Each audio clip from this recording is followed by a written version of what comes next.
Merry meet and welcome to Lux Dragon Queen Magic. I'm Taylor and today is Witchy Wednesday. Today we're going to be discussing wands and how we can use them as magical tools. Right off the bat, we know wands to be a very traditional witch tool that we see often portrayed in media as something being used to channel magic through. There's something to be said too that wands themselves typically are made with magical intention, so they themselves hold a bit of magic, and we'll discuss that a little bit more between all these different wands in front of us. But just furthering into the point of like how we use wands in traditional magic is you can use it for potion making and stirring your potion. You can use it in writing in sand or dirt and making. Sorry, apparently my cat also wants to talk. And then wands can also just be the very traditional use of when you are working with a spell or crafting an item that you, as you chant, hum, however you magically inspire yourself and put magical intention through the wand, from yourself through the wand into that object. So those are just a few very classical ways. I definitely would encourage you to really, however, to just follow your intuition. So a lot of times when exploring magic, you may get a certain idea, and I just encourage you to follow that idea because uh, even if you've never encountered it before, it still may be a very valid way of working with magic. Okay, so let's go ahead and just talk a little bit more about the ones that you have in front of you. Quite a variety we can see. So also something to be said is that like wands come in all shapes and sizes. There's also you can buy wands. I think there's nothing wrong with that as long as you cleanse it and magically claim it, then that wand was always meant to be for you and your purpose. In addition to that, you may be drawn to either go out into nature and find a particular piece of stick that really speaks out to you to bring home and be your one, or you may just happen upon an item in nature that really stands out to you and you're like, this is meant to be my wand and help me with my magical energy. Or you may also be called to go ahead and craft your wand. And you can do this in a variety of ways, whether it is literally going to a tree and sawing off part of a branch. Please be safe in however you do this, or perhaps in just woodworking. I was fortunate enough with this first wand that we will discuss, I was fortunate enough to have a friend who was into woodworking, and so we actually set out to make my Pottermore wand from Harry Potter. So, with that being said, I am not that good at woodworking, and my Pottermore one called for essentially what's known as ironwood, which is very difficult to work with. And yes, so I wasn't able to make it as curved as my Pottermore wand would be seen. Actually, I have it as a tattoo as well. Will it focus? Will it focus? So a little bit more curved. You can't really tell it as much in the tattoo either, but that is ultimately what we were trying to go for. And due to the skill work that I had, the one before you is what we got. But we also were able to go ahead and drill a hole in the center. And um, my friend asked her daughter if we could borrow some unicorn hair. And so we got some unicorn hair from her and put it inside the wand because that's my wand core. So just a very fun little way that I personally was like, this is the one that I put on my altar. I only use it for spell work that I only use it for spell work that requires so much personal intention and energy and just a lot of heartfelt energy because it is something very personal and heartfelt to me. But most of the time, this is actually a one that just represents, that sits on my altar as a part of my witch tokens. Also, with that being said, the next couple of ones are ones more so that I happened upon or was drawn to. The Some of them I was drawn to merely for using within this video to have an example to talk about. So the first one, technically the second one, this one right here, is our next one, and this one is a very natural wood. I believe it actually came off of a pine tree that I used for uh, Christmas and, well, the solstice, whatever you celebrate. And with that being said, it ultimately has a lot of fire energy within it. It has a lot of connection to like ancestors and ancestral homes.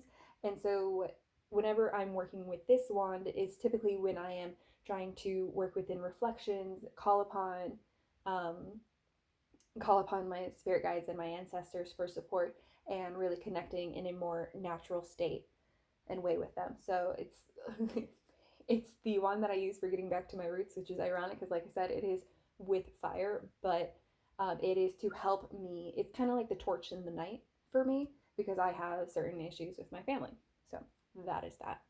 And then with that being said, all wands naturally have fire energy, so it's like doubly purposed for it to be a wand made for this, um, and for encouraging the promotion of the healing within my family. I think I've talked about that before, but so that's why that wand is important to me. And that's also just an example of a wand that is solely associated with the element fire. Now, that being said, will actually take us to our next one, our third one, which also came from a pine tree, ironically. But this one, I have it more associated with water. A lot of that has to do with the fact that I actually picked this up weeks ago. So the fact that the leaves are still on here, I mean, I've moved this thing around a lot too, really shows me how connected it is to one, its original life force. And with that, for trees and plants, there's something about needing to stay connected to water because when you dry, you die out. Sorry, I meant that like for plants. That sounded a lot more dark than I meant.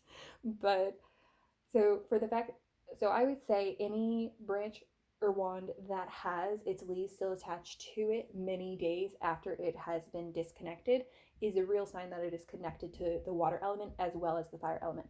So this is a good one used for balancing. It's a good wand, not necessarily for stirring, but for putting, well, this one because it's a more flimsy one. I would say probably most water element ones won't be good for stirring. If anything, they're going to be more ones that you would add to the potion as a whole if you're using it for that. In addition to,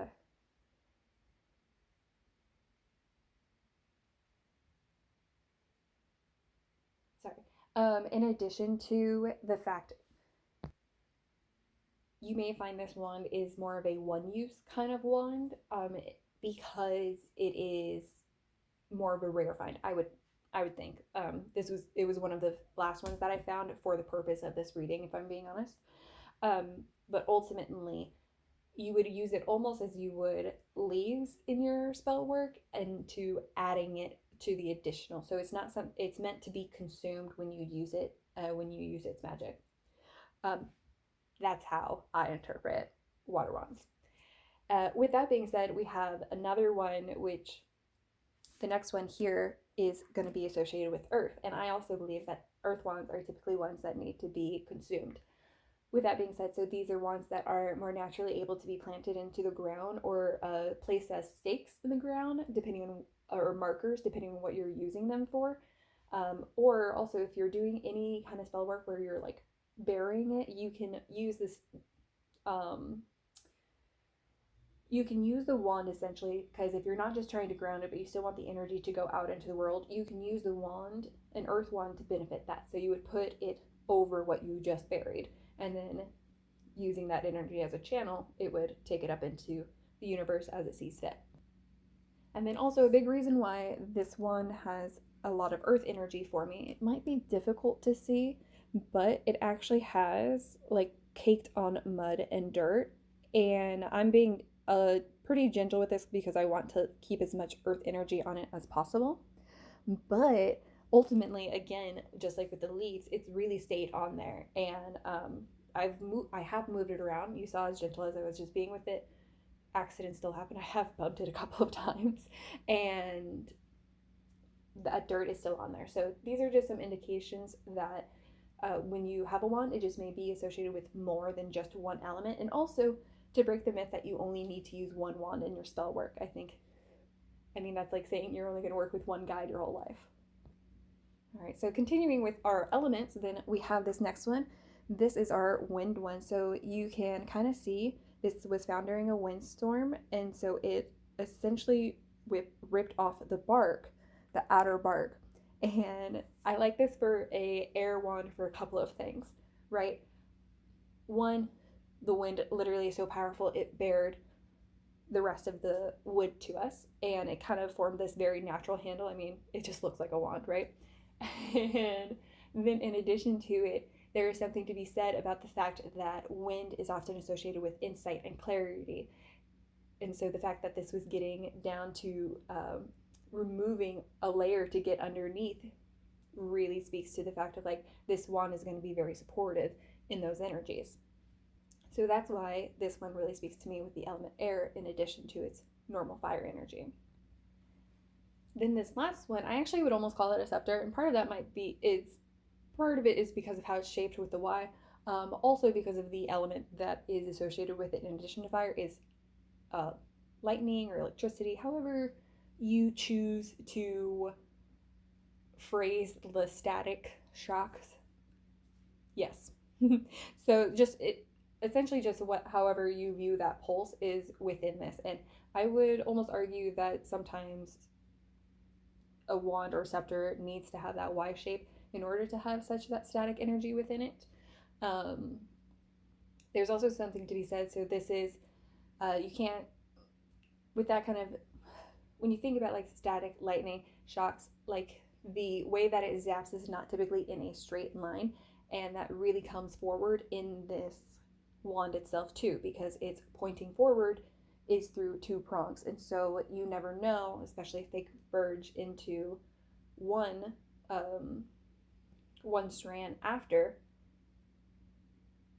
then chances are the where you were aiming is about where it will go. So there's a lot more chaotic magic within this kind of wand, a lot of more personal power and intention, because you really need to be okay with consequences working with this kind of wand. And yeah, so it also, this is a good one because of it's so energetic. It's also a good one for taking energy back and catching it. So most wands are for like channeling and putting out energy. This is also a good one where it can do the reverse and like sometimes give you back your power depending on how you're looking at it, but it also can be a way to remove power. So you could it's actually a good one to do a pass over and a healing pass over for yourself, and because it will take away all of that negativity into it. And then the one of the last things that I'm really going to touch on wands, I already touched base on the fact that you can have multiple wands within your life, but another thing to note about wand work is it is working within a fire element. A lot of times when we work within the fire element and letting go our intentions, we are burning and putting our spell work into the fire. And so that may be something that you have multiple wands to do, is so that when you have a ritual fire, you work with that wand and you have all that intention in that wand, and then you burn it and release it all into the universe and cleanse it, because there is something to be said about firework in the fact that it is good for, it cleanses your intentions so that it is at its purest form.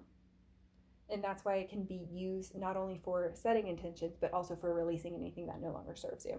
So just dual purpose. And then I just hope this encourages you as well to explore what is within your life, how do you experience wands, and how do you connect with the element fire, because this is the classic tool that is associated with fire and will always be associated with it. So I mean, we see it in the tarot. I didn't even talk about that. So with that being said, please comment anything below that really stood out to you, what your own thoughts are. I would love to share and hear everything about your own journeys, and don't forget to like and subscribe if this did resonate with you and if you want to continue hearing about my journey.